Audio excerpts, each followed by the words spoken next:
జూబ్లీహిల్స్ లో by elections జరగబోతా ఉన్నాయి. ఇప్పుడు చూసుకున్నట్లయితే మూడు పార్టీలు కూడా హోరాహోరీగా ప్రచారం చేస్తున్న పరిస్థితి. ప్రస్తుతం మనతో పాటు బీఆర్ఎస్ పార్టీ నాయకులు ఉన్నారు, వారితో మాట్లాడే ప్రయత్నం చేద్దాం. అన్న నమస్తేనే. నమస్తే. ఎట్లా ఉంది, ఏమంటా ఉన్నారు ప్రజలు, స్పందన విధంగా ఉంది వాళ్ళ? ఖచ్చితంగా పూర్తి భారీ మెజారిటీతో మాగంటి సునీత గారు 14 తారీఖున ఎమ్మెల్యేగా వారు ఖచ్చితంగా విజయోత్సవం ఖచ్చితంగా జరుగుతుందని కూడా ఇక్కడ ఉన్న జూబ్లీహిల్స్ నియోజక ప్రజలందరూ కూడా చెప్తారు. ప్రస్తుతం మనం షేక్పేట్ డివిజన్ లో మేము కొద్ది రోజులుగా తిరుగుతున్నాం. ప్రజలందరికీ పోతే వాళ్ళు స్వచ్ఛందంగా చెప్తారు, మీరు వచ్చే అవసరం లేదన్నా మేము ఖచ్చితంగా కార్ గుర్తు కోటేస్తాం. ఎందుకంటే ఆయన నుండి మాకు కళ్యాణ లక్ష్మి వచ్చింది, ఆయన నుంచి పెన్షన్ వచ్చింది, అలాగే ఇతరత్ర పథకాలన్నీ కూడా కంటి వెలుగు కానివ్వండి, కేసీఆర్ గారి కిట్టు కానివ్వండి, ఇవన్నీ వచ్చినాయంటే కానీ కేసీఆర్ గారి నాయకత్వంలో వచ్చింది. రేవంత్ రెడ్డి రాగానే ఇవన్నీ కూడా బంద్ కావడం జరిగింది. ఇక్కడ ఉన్న ప్రజలంతా కూడా స్వచ్ఛందంగా కార్ గుర్తు కోటేసి మాగంటి సునీత గారిని గెలిపిస్తాం. ఎందుకంటే ఇక్కడ అభివృద్ధి శిలాఫలకాలు చూస్తే కూడా అన్ని కూడా మాగంటి గోపీనాథ్ గారి హయాంలో జరిగిన ఎమ్మెల్యే రోడ్డు సీసీ రోడ్లు అన్నీ కూడా ఎమ్మెల్యేగా 10 సంవత్సరాలు ఉన్నప్పుడు మాగంటి గోపీనాథ్ గారు సారథ్యంలోనే అభివృద్ధి చెందింది. కాబట్టి అభివృద్ధి చేసిన నాయకుడిగా ఓట్లు వేస్తామంటున్నారు. ఇప్పుడు చూసుకున్నట్టయితే బీఆర్ఎస్ పార్టీ అధికారంలో లేదు, కాంగ్రెస్ పార్టీ అధికారంలో ఉంది. కాబట్టి అధికారంలో ఉన్న పార్టీని గెలిపించుకోవాలని ప్రజలు చూస్తూ ఉన్నారంట. మరి దీనికి ఎలా చెప్తారు? లేదు, ఖచ్చితంగా ప్రతిపక్షం ఉండాలి కదా. ఇప్పుడు ప్రతిపక్షం ఉంటే ఏమవుతుంది? హైడ్రా నాపింది ఎవరు? లగచర్ల గడ్డ నాపింది ఎవరు? మూసి పురనదులను 1,00,000 కోట్లు కాంగ్రెస్ స్కామ్ చేద్దామనుకున్నప్పుడు దాని ఆపింది ఎవరు? ఇవన్నీ కూడా ఆపింది బీఆర్ఎస్ పార్టీ కదా. ఇక్కడ కూడా బీజేపీ ప్రశ్నించలేదు మళ్ళీ ఎవరిని కూడా. ఇవాళ బుల్డోజర్లకు ఎదురుగా నిలిచింది ఎవరు? కేటీఆర్ గారు కదా. మనం అడ్డుకుంటేనే కదా ఈరోజు జూబ్లీహిల్స్లో ఇప్పుడు ఇక్కడ ఉన్న ప్రజలందరికీ కూడా జూబ్లీహిల్స్లో ఉన్న తెలంగాణ భవన్ అనేది అతి సమీపంలో ఉన్నది. మళ్ళీ కాంగ్రెస్ గెలిస్తే మీకు ఏమవుతుందంటే మళ్ళీ మీరు హైడ్రాని ప్రోత్సహించినట్టయితే అని కూడా ఈరోజు ప్రజలందరూ కూడా భయాందోళనలో ఉన్నారు. ఎందుకంటే బుల్డోజర్ ప్రభుత్వాన్ని అడ్డుకోవాలంటే ఖచ్చితంగా కార్ రావాల్సిందే, కేసీఆర్ రావాల్సిందే అని కూడా ఇక్కడ ఉన్న ప్రజలందరూ కూడా తెలియజేస్తున్నారు. మీరేమో కార్ రావాలంటా ఉన్నారు, కార్ వస్తే పథకాలు బంద్ అవుతాయి అని చెప్పేసి రేవంత్ రెడ్డి అంటా ఉన్నాడు. దీన్ని ఎలా ఇస్తారు? నాకు తెలిసి ఇంత దౌర్భాగ్య ముఖ్యమంత్రిని దేశ చరిత్రలో ఎవరు చూడలేదు, ఏ రాష్ట్ర ప్రజలు కూడా. అంటే కార్ని గెలిపించినంత, కేసీఆర్ గారు పార్టీ కోటేసినంత మాత్రం నేను పథకాలు బంద్ చేస్తాను ఎక్కడ చెప్పలేదు. అట్లాంటి గతంలో మేము కూడా 10 ఏళ్ళు పరిపాలించినాం, కొన్ని ఉప ఎన్నికలలో గెలిచినాం, కొన్ని ఉప ఎన్నికలలో ఓడినాం. అంతే మాత్రాన దానంత మాత్రాన మేము ఎక్కడ కూడా ఏమన్నా పథకాలు రద్దు చేస్తాం కానీ ఇవన్నీ ఇవాళ ముఖ్యమంత్రి అనేటోడు కాలుకి గిరికలు కట్టుకొని అలా ప్రతి రోడ్ షోకి ప్రతి డివిజన్కి వెళ్తుండు, ఒక సామాన్య ఎమ్మెల్యే లాగానో ఒక మంత్రి లాగానో. కానీ కేసీఆర్ గారు ముఖ్యమంత్రి ఉన్నప్పుడు ఏ ఒక్క ఉప ఎన్నికలో కూడా పాల్గొనలేదు. కేవలం మంత్రులుగా ఉన్నప్పుడే మేము ఫీల్డ్ మీదకి పోయి అప్పుడు అధికారంలో ఉన్నప్పుడు చేయడం జరిగింది తప్ప ఇవాళ ఎట్లుందంటే రేవంత్ రెడ్డి పరిస్థితి, ఎన్నిక కూడా ఓడిపోతే తన ముఖ్యమంత్రి పదవికి ముప్పు ఉంది కాబట్టి ఇవాళ తను ప్రతి ఒక్క డివిజన్ తిరగాల్సి వస్తుంది. తన ముఖ్యమంత్రి అన్న స్థాయిని కూడా మర్చిపోయి ఈరోజు ఎంత చిల్లర మల్ల వ్యాఖ్యలు చేస్తున్నారు అనేది కూడా ఈరోజు రాష్ట్ర ప్రజలంతా కూడా గమనిస్తున్నారు. అంటే బీఆర్ఎస్ పార్టీని నమ్మే పరిస్థితుల్లో ప్రజలు లేరు అని చెప్పేసి మాట్లాడుతున్నారు కాంగ్రెస్ వాళ్ళు. మరి 10 ఏళ్ళు పాలించారు కానీ ఎలాంటి అభివృద్ధి చేయలేదు అని చెప్పేసి అంటా ఉన్నారు. దీనికి ఏం చెప్తారు? ముఖ్యమంత్రికి ఒకవేళ అంత నమ్మకం ఉంటే ఎందుకు ప్రచారంకి వస్తున్నాడు? నీ మంత్రులతో నడిపి, నీ క్యాండిడేట్ని పెట్టి నడిపి. నీ క్యాండిడేట్ ఒక గుండా. నువ్వు ఏదైతే మొన్న మంత్రివర్గం ఇచ్చినావో మైనారిటీ ఓట్లు దొబ్బుకోవాలని అనుకుంటున్నావో ఆ మైనారిటీ నాయకుని పైన కూడా ఎన్నుండే హెచ్సిఏ కేసులు. అలాగే అప్పుడు గతంలో క్రికెట్ ఆడినప్పుడు కూడా కొన్ని ట్యాంపరింగ్లు జరిగినాయి. ఆయన పాకిస్తాన్కి అనుకూలంగా చేసిండని చెప్పి కూడా ఆయన పైన ఆరోపణలు ఉన్నాయి. నేను అడుగుతున్నా, ఇంకా ఎవరు మైనారిటీ నాయకులు లేరా మీ దాంట్లో? మంత్రి పదవి ఎన్నిక ఈరోజు ఎన్నికలు వచ్చినాయి కాబట్టి మైనారిటీ నాయకుడు ఇలా వాళ్ళు కూడా మాకు కృతజ్ఞత చెప్పాలి. ఇవాళ ఎవరైతే మంత్రిగా ప్రమాణ స్వీకారం చేసినో కేటీఆర్ గారు అనునిత్యం ప్రశ్నిస్తూనే ఈరోజు ఆయనకి మంత్రివర్గంలో స్థానం వచ్చిందనే విషయాన్ని కూడా తెలుసుకోవాలి. మీరు నవీన్ యాదవ్ని గుండా అంటున్నారు. అంటే ఒక బీసీ బిడ్డను, అంటే వాళ్ళ చిత్తశుద్ధితో ఒక బీసీ బిడ్డకు టికెట్ ఇస్తే ఆయన మీద గుండా అనే ముద్ర వేస్తా ఉన్నారు. దీన్ని ఎలా ఇస్తారు? గుండా అనేది మేము కాదు కదా. ఈ రోజు వాళ్ళ తండ్రిని వాళ్ళే బైండ్ ఓవర్ చేస్తారు కదా పోలీసులు. ఎందుకు చేస్తారు? ఎలక్షన్ల టైంలో బైండ్ ఓవర్ ఎవరి పైన చేస్తారు? ఒక రౌడీల పైన, గూండాల పైన, ఎవరైతే వసూళ్లు చేస్తారో, ఎవరైతే కబ్జాలు చేస్తారో వాళ్ళపైన కదా బ్యాండ్ ఓవర్ చేసేది. ఇవాళ నవీన్ యాదవ్ క్యాండిడేట్ తన తండ్రిని బ్యాండ్ ఓవర్ చేశారంటే దాని అర్థమైంది కత్తులు కటార్లు పట్టుకొని తిరుగుతుండేంటి. ఇవాళ క్యాండిడేట్ ఎట్లా భయపట్టిస్తున్నాడు? మీ నాయకులు రోడ్ల పైన తిరిగే పరిస్థితి ఉండదని ఎవరు ఇస్తున్నారు అలాంటి బహిరంగ స్టేట్మెంట్లు? ఈ క్యాండిడేట్ కదా బీఆర్ఎస్కి చెందిన నాయకుడు కదా.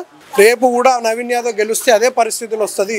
ఇక్కడ ఉన్న ప్రజలు కూలీ నాలి చేసుకునే ప్రజలు ఉంటారు కొంతమంది. ఎందుకంటే జూబ్లీహిల్స్ పేరుకు మాత్రమే జూబ్లీహిల్స్ కొంచెం పారిశ్రామిక వ్యక్తులు, సినిమా సెలబ్రిటీలు ఉన్నారు కాబట్టి ఆ కొంచెం ప్రాంతం మట్టుకే కొంచెం ఉంది. కానీ చుట్టూరా చూస్తే జూబ్లీహిల్స్ మొత్తం చుట్టూరా ఒక రౌండ్ వేస్తే మాత్రం అంతా కూడా బస్తీలు ఉన్న ప్రాంతం ఇదంతా కూడా ఇక్కడున్న ప్రజలంతా కూడా అదే భయాందోళన చెందుతున్నారు. వద్దు, మనకి మాగంటి గోపీనాథ్ గారు ఉన్నప్పుడు ఎంత బాగుండేనో మళ్ళీ తిరిగి వారి కుటుంబం ఈరోజు ఒక ఆడబిడ్డ రోడ్డు పైనకి వచ్చే పరిస్థితి ఉంది కాబట్టి ఆడబిడ్డని కడుపులో పెట్టి చూసుకుంటాం. మా ఇంటి బిడ్డలాగా ఆమెను స్వాగతిస్తారు.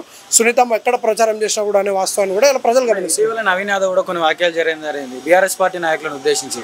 అంటే మీరు గల్లీలు దాటరు, ఇల్లు చూడరు అని చెప్పేసి మాట్లాడుతున్నారు. దీన్ని ఎలా చూస్తారు? నేను అదే చెప్తున్నా కదా, ఒక రౌడీ ఎట్లయితే రౌడీ ముక్కలు ఎలా అయితే మాట్లాడతారో అదే పరిస్థితి. అంటే ఇలా ప్రజలందరినీ కూడా భయాందోళన, అంటే రాజకీయ నాయకులని ఈ తెలంగాణ గడ్డ మీద పుట్టింది ఈ పార్టీ బీఆర్ఎస్ అనేది ఉమ్మడి ఆంధ్రప్రదేశ్లోనూ ఈ చంద్రబాబు నాయుడుకు రాజశేఖర రెడ్డికే భయపడలేదు కేసీఆర్ గారు. మీలాంటి చిన్న చిన్న పిల్లిపిత్రగాళ్ళకి భయపడే పరిస్థితి ఉండదు. కానీ ప్రజలకి అల్టిమేట్గా ప్రజలకు మంచి నాయకత్వం ఉండాలంటే మంచి వ్యక్తులను మనం సెలెక్ట్ చేసుకుంటేనే పాలన అనేది బాగుంటుంది. లేకపోతే మళ్ళీ వసూళ్ళు, ఎక్కడైనా ఖాళీ జాగాలు ఉంటే కబ్జాలు, లేకపోతే నువ్వు బిల్డింగ్లు కడుతుంటే జిహెచ్ఎంసీతో ఇబ్బంది పెట్టే పరిస్థితి కూడా ఉంటుంది. అధికారం ఉంది, 4 రూపాయలు సంపాదించుకుందామని చెప్పి ఈరోజు వాళ్ళంతా కూడా ఆశిస్తున్నారు. మీరు ప్రతిపక్షానికి ఖచ్చితంగా ఓటేసి ప్రతిపక్షంలో ఉన్న మా నాయకులకి మీరు ఇస్తే అసెంబ్లీలో ప్రజల కోసం, ఎందుకంటే మీరు వేసే 4 లక్షల ప్రజలందరికీ కూడా 4 కోట్ల తెలంగాణ ప్రజలందరికీ కూడా గొంతుకగా బీఆర్ఎస్ పార్టీ అసెంబ్లీలో పోరాడుతుంది. ఎందుకంటే ఏవైతే సంవత్సరానికి 2 లక్షల ఉద్యోగాలు ఇస్తా అన్నాడో అవి ఎందుకు ఇవ్వలేకపోతుండు, ఎందుకు రాహుల్ గాంధీ ప్రచారంలో పాల్గొనలేకపోతుడు, ఎందుకు ప్రియాంక గాంధీ వస్తలేదు, బీసీ డిక్లరేషన్ అన్నారు. మళ్ళీ ఇక్కడ ఎంతమంది బీసీలు ఉన్నారు ఈ జూబ్లీ హిల్స్ నియోజకవర్గంలో. ఒకడేమో కులాల మీద పేలాలు ఏరుకుంటే ఇంకొకడు మతాల మీద పేలాలు ఏరుకునే పరిస్థితి ఈరోజు మనం చూస్తున్నాం. బీజేపీ వాడు అంటాడు మతం మీద పేలాలు ఏరుకుంటాడు, కాంగ్రెస్ వాడు వచ్చి కులాల మీద పేలాలు ఏరుకుంటాడు. అందరి పక్షాన అన్ని మతాలు కుల మతాలకు అన్నింటినీ కడుపులో పెట్టుకున్న ఏదైనా పార్టీ ఉంది, ప్రతి ఇంట్లో పథకం అందిన ఏదైనా పార్టీ ఉందంటే అది కేవలం బీఆర్ఎస్ పార్టీ మాత్రమే ఉంది. కేసీఆర్ గారి ప్రభుత్వం ఉందని కూడా ఈరోజు ప్రజలంతా కూడా గమనించాలని కూడా నేను కోరుకుంటున్నాను. బీఆర్ఎస్ పార్టీ ఎమ్మెల్యే అభ్యర్థి మాగంటి సునీత గారికి ఇష్టం లేకపోయినా కూడా సానుభూతితో గెలవాలని చెప్పేసి బీఆర్ఎస్ పార్టీ బలవంతంగా పోటీ చేపిస్తుందని చెప్పేసి అంటా ఉన్నారు. మరి దీన్ని ఎట్లా ఇస్తారు? ఇదంతా పూర్తిగా అవాస్తవం, ఇందులో వాస్తవం ఏమీ లేదు. ఇక్కడనే కాదు, ఈ ఉప ఎన్నికనే కాదు, గతంలో నోముల భరత్ గారు వాళ్ళ తండ్రి గారు అక్కడ స్వర్గీయులు అయినప్పుడు వారికి టికెట్ ఇవ్వడం జరిగింది. అలాగే ఇతరత్ర ఎక్కడైనా కూడా ఉప ఎన్నిక వస్తే వారి కుటుంబ సభ్యులకు ఇవ్వడం జరిగింది.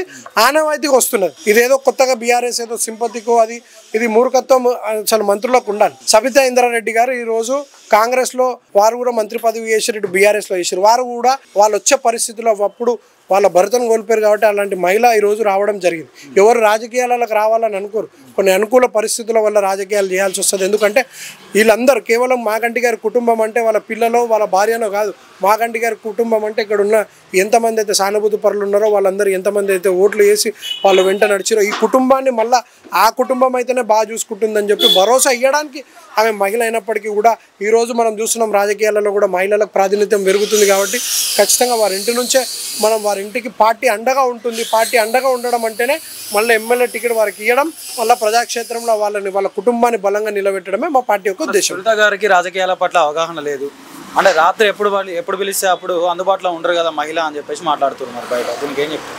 అంటే మీరు మహిళలకు పెద్దపీట వేస్తామని మీరే అంటారు, మళ్ళీ మహిళ రాలేదు ఏం చేయలేదు అని చెప్పి మీరే అంటారు. అంటే మహిళలు ఎప్పుడు ఇంట్లోనే ఉండాలా? మహిళలు ఇల్లులు ఎంత చక్కగా చూస్తారో బయటకు వచ్చినా కూడా సమాజంలో రాజకీయాలు ఎవరు పుట్టంగానే నేర్చుకోరు, అది ఫ్లోలో జరిగిపోతూ ఉంటుంది. ఖచ్చితంగా వారికి కూడా అనుభూతి వచ్చినప్పుడు వస్తారు. నేను చెప్తున్నా మీకు పూర్తి ఉదాహరణ సబితా ఇంద్రారెడ్డి గారు. వారు కూడా వారి భర్తను కోల్పోయినప్పుడే కదా రాజకీయాలలోకి వచ్చారు. అప్పటి వరకు వారికి కూడా రాజకీయాలు సంబంధం లేని వ్యక్తి. కానీ ఆమె కూడా ఒక మంత్రి పదవి చేసింది అప్పుడు ఉమ్మడి ఆంధ్రప్రదేశ్లో. ఆమె తెలియని పేరు లేదు. ఇప్పుడు ఈ రాష్ట్రంలోనైనా పక్క రాష్ట్రంలోనైనా ఎవరైనా సమయం సందర్భం వస్తుందో వచ్చినప్పుడు ఖచ్చితంగా నిరూపించుకుంటారు. ఖచ్చితంగా కదా, ఓటమే ఎరగని నాయకురాలు. ఎంతోమంది పురుషులు ఉన్నక్కడ కూడా అక్కడ కూడా ఓడిపోయే సందర్భాలు ఉన్నా కూడా ఒక మహిళగా పోరాడుతున్నది, ఒక ఒంటరి మహిళగా ఖచ్చితంగా ఈరోజు కూడా ఆమె విజయం కొనసాగుతూనే ఉంది కదా. ఇది అందరూ కూడా గమనిస్తారు.